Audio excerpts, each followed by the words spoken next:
is up? This is Blake from the Tone Mob, which you probably know because you clicked on this video and you're watching it. So yeah, hello everyone. Today I want to talk to you about dreams coming true, because dreams can indeed come true, and I don't mean in the Disney princess way, or maybe I do. I guess it doesn't really matter, but it's a dream either way and they can come true. Today we're talking about dream guitars. When I was a teenager, I desperately wanted a white Les Paul Custom. I wanted one so badly. I talked about it with all my friends for several years, and it just was like an obsession of mine when I was a teenager. I just wanted one so bad. And I kind of put it out of my head that I wasn't going to get one at that point in my life because, well, they aren't cheap. Stop torturing yourself, man! You'll never afford it! Live in the now! And I didn't really know that much about them. I just knew that I loved them aesthetically, and I loved my other Les Paul that I played already, which is a Les Paul Special, which I really enjoy and still have, and is a fantastic guitar. Why did I want a white Les Paul? Well, most people think it's because of Randy Rhoads, and Randy is definitely the most well-known player to ever pick up a white Les Paul Custom, as far as I'm aware. While Randy is amazing, he wasn't really the driving force for me. For me, it was that whole early to mid-2000s punk rock Warped Tour metal emo thing that was going on at the time. So guys like Pete from the Bouncing Souls were a big inspiration. Frank from My Chemical Romance smashed one in a music video, and that like cemented it for me. And he's been on the podcast before, by the way. Check it out. Which I still have on my board. Super Chorus. Some Flange was in there. And also Bill from Mastodon, he played one. I think Matt from Trivium played one.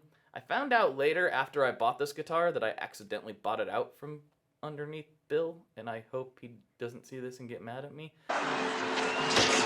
It was purely aesthetically driven back then.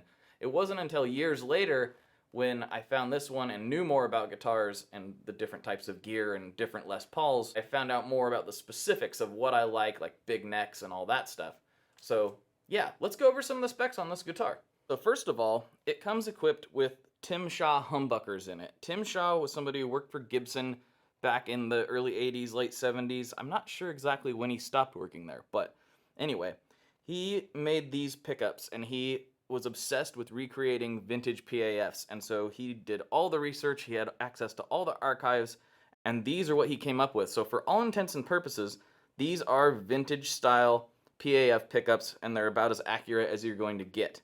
So they sound fantastic. I love them. They're perfect. I would never suggest anybody swap them.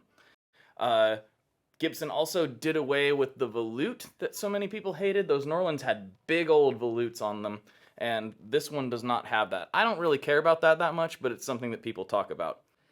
The frets are what people call the fretless wonder frets, and they're kind of like squared off and smooth, and some people really don't like them, but I find them really enjoyable and comfortable to play.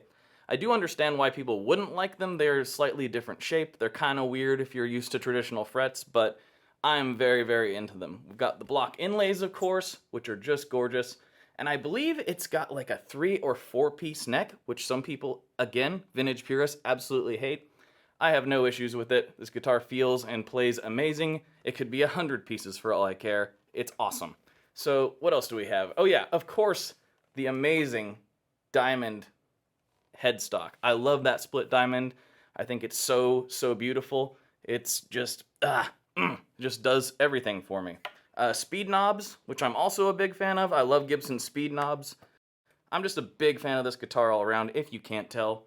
It feels fantastic, it plays amazing, it looks gorgeous, and that's all you really can ask for in an instrument, right? Alright everybody, that concludes my dream guitar video. Hopefully you enjoy it, hopefully you got something out of it. I'm kind of experimenting with this whole 30 videos in 30 days stuff. I'm going to see what you guys think, and I'm going to try to make videos according to that. So if you enjoyed this and you want more like this, let me know in the comments. If you would like more of something else, let me know. I'm here for you. There'll be more demos coming. There's all that good stuff. And yeah, I'll talk to you tomorrow. Signing off for now. Bye.